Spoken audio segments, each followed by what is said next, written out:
Yeah. Oh, I see, yeah. It's right to his side, so it's only about boiling for 100 degrees.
Oh, yes.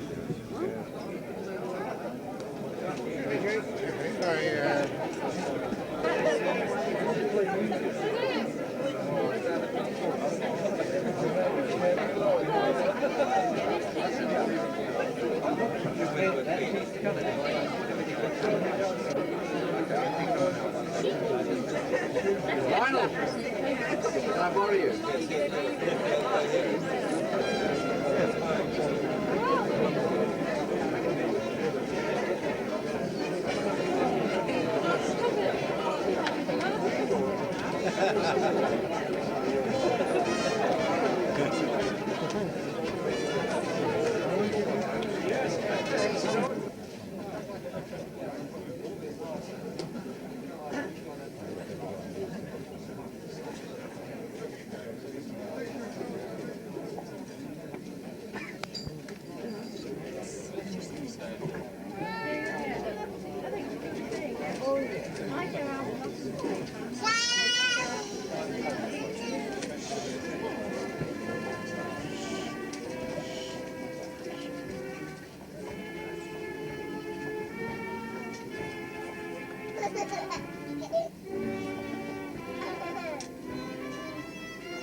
Your Royal Highness, my Lord Lieutenant, Mr. Mayor, my Lord, ladies and gentlemen, on behalf of all the members of Great Central Railway and Mainline Steam Trust, it gives me great pleasure to welcome you, sir, once again to our railway, and also all the other guests who have honoured us with their presence today.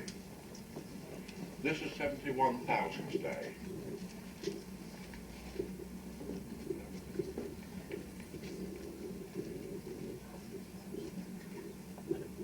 And are leaved in the capable hands of God.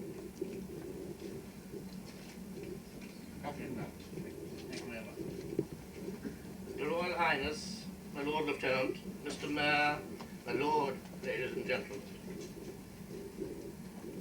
I'm here to thank, first of all, the Great Central Railway for having us all here today, and to congratulate them on their sense in taking this wonderful locomotive under their command, or fully under their command, as a guest of honor. I see that we have the impossible dream, which has stolen part of my thunder, because this is really the ARPS, of which I am chairman, have always put this project as impossible, or did in the early days, as I will count. When we witness today the climax over 13 years of a famous chapter in the ongoing story of voluntary railway preservation, the rebirth of British Rail's largest and most powerful steam passenger locomotive, number 71,000, Duke of Gloucester. A chapter that warms the cockles of our hearts, and particularly of all our ARPS members, whether they be railways or private members. It all started 13 years ago when Colin Rose, chairman of the group of volunteers with a big V, purchased the rusting locomotive from the old scoundrel Di Woodham. Is Di here?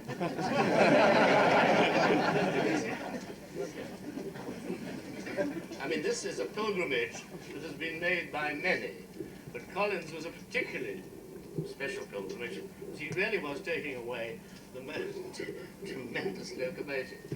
However, he bought it for £4,950 and brought her by low loader, which was the fashion, the way you take these great monstrosities around the country, by low loader here to Loughborough. And here his small but determined group set to work. She had been 11 years rotting at Barry. And the story that we see ending today, not ending, but the first chapter ending, is a classic and shining example of determination in the face of tremendous odds and prejudices. Jonah's hiding over every fence. Not hiding, shouting. Now, we came into the scene as ARPS because when they first joined, or applied to join, they were turned down. What audacity, said a lot of the members then. We'd never turned anybody down before. But here it was thought that something that really was impossible and should not be allowed to go ahead. Of course, it was exactly the wrong thing to do at that stage. Because it was that moment they wanted cheer, help, and good advice. Well, it was early days, and we soon put that right, and at the next meeting, they came on board as members of the ARPS and have been so ever since. And as I say, that was the moment when everybody rallied to their help, and they needed it. And the key word was determination. Never to admit defeat, and by hook or by crook, in the nicest sense of the word, to overcome all obstacles. And they set a standard for this type of project, and this has really been an encouragement for the others who followed in their wake. And they soon learned to ignore the gypsy warnings that were appearing over the fences. Now, since 1973, 13 years ago, their progress has been punctuated by a series of historic achievements, numerous. There was always an occasion at which to raise funds and to have a good excuse for public relations. In 1978, that was 5 years after they'd started, the Duke of Gloucester became the centerpiece of the Railway Preservation Symposium, the first ever, and there's never been one since. This was a fairly high-powered affair held at the Institution of Civil Engineers and in the Science Museum, and Your Royal Highness, you were present. That was a great occasion, and that was not bad going after 5 years. Later on, they became the star turf at Wembley at the Model Engineering Exhibition. And this one again, His Royal Highness was there as he opened the exhibition.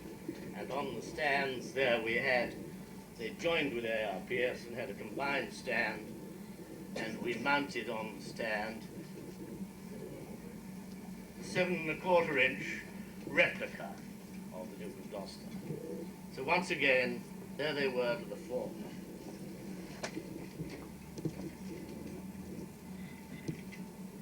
Now in 1983, a real landmark, celebrated the 10th anniversary of the restoration project. The 29th birthday of this magnificent locomotive, and a particularly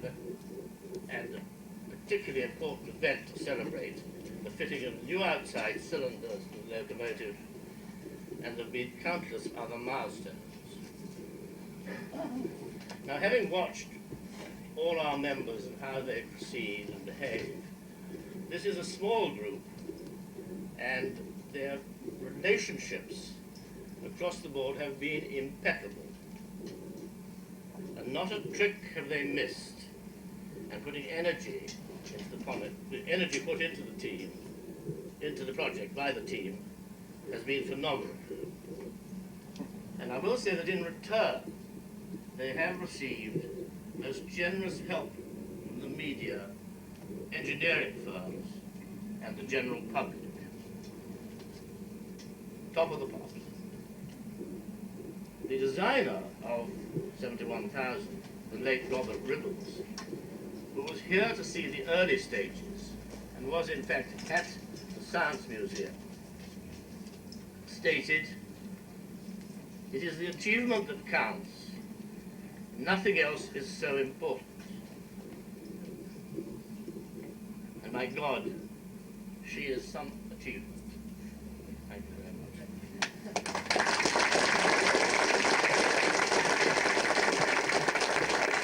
Thank you, Peter. Your Royal Highness, my Lord Lieutenant, Mr. Mayor, ladies and gentlemen, fortunately it's all been said and I've only got to say thank you. I could draw it out, but we're really running short of time. But can I just sincerely say, on behalf of all of us involved, thank you from the Gentleman of Industry. Thank you to the GCR for giving us a home. Thank you to all of you, most sincerely. Now I'm going to invite His Royal Highness to perform the ceremony.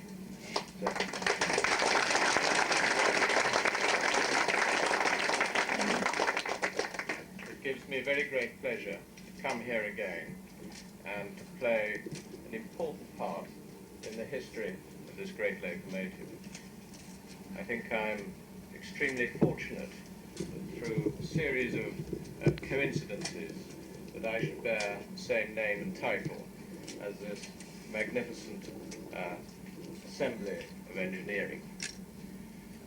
I'm also very fortunate that there should have been those brave enough, foolhardy enough, 13 years ago, to take this abandoned pile of rusting metal and decide to restore it to its true glory. And I think it is the most superb example of determination and enthusiasm and optimism, overcoming all those who say, better not try it, much better leave it alone. After all, it's been abandoned for 11 years. And who are you to try and want this restored? And I think there can be no better example of determination overcoming the faint-hearted than this particular restoration job. And I know that it has taken many, many man-hours, maybe more than creating the original engine, to restore it to this state. And I would like to congratulate all those involved, and I hope it has given them the pleasure they deserve from seeing it in its present state. I think it has to be said that there are perhaps many things this country has provided to the world that have been good and of benefit to mankind. but on the transport front, it must be the railways that have been the greatest British contribution to mankind. Not only did we invent the steam engine, but we were the first to prove that it worked economically and that it was a sound and useful carrier of both passengers and goods. And I remember the interesting statistic that for 100 years we exported steam engines to the Indian subcontinent at a rate of 2 a week.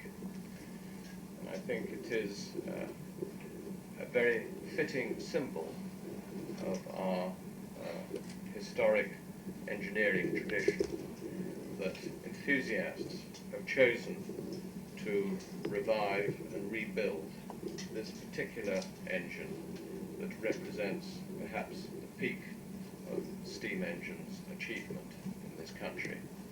And it is with a terrific sense of pride that I come here to rename this locomotive, which has been revived and recreated by those who knew that anything that could be built once could be built twice.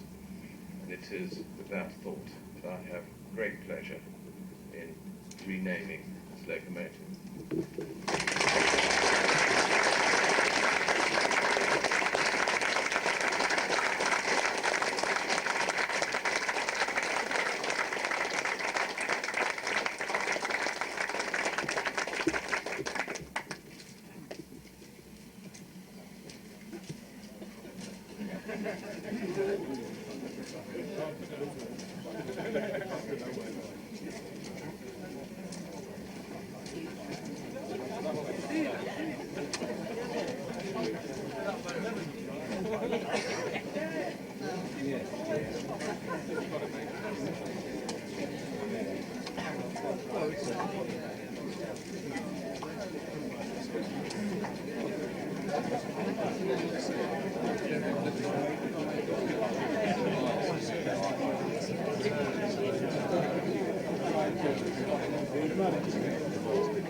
Trying to get hold of you. You've got a decent camera.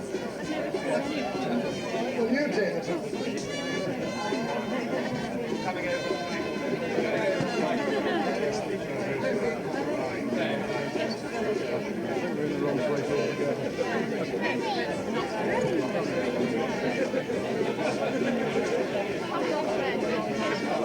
Yeah, I've just got a reason.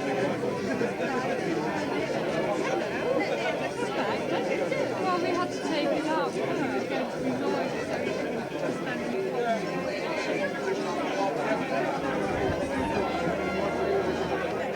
Would you please take your seats aboard the train? You are all invited to join us aboard the train to Loughborough on return, and on our return a buffet will be provided. So if you would care to board the train now, thank you very much.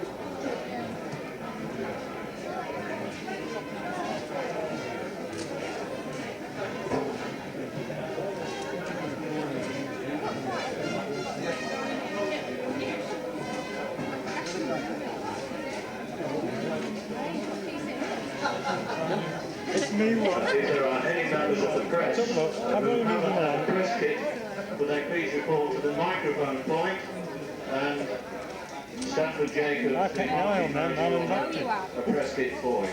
So if there are any members of the press who would like to make themselves known that haven't already, we'd be delighted to see you.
See if you can do the cost.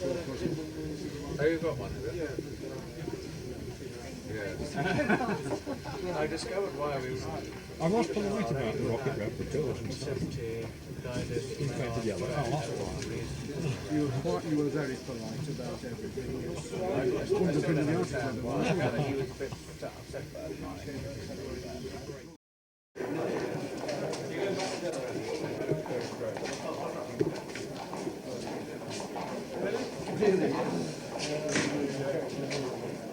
It was on the English one.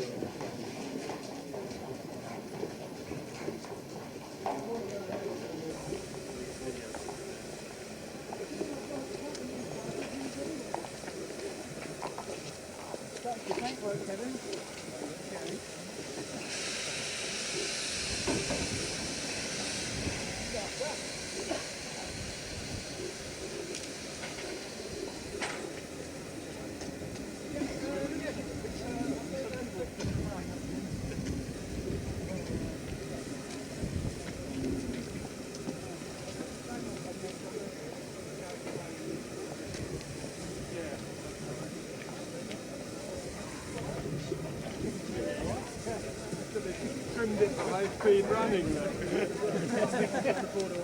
No, that'll come out next. No, it's got 2 weekends to do.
Stand clear, please.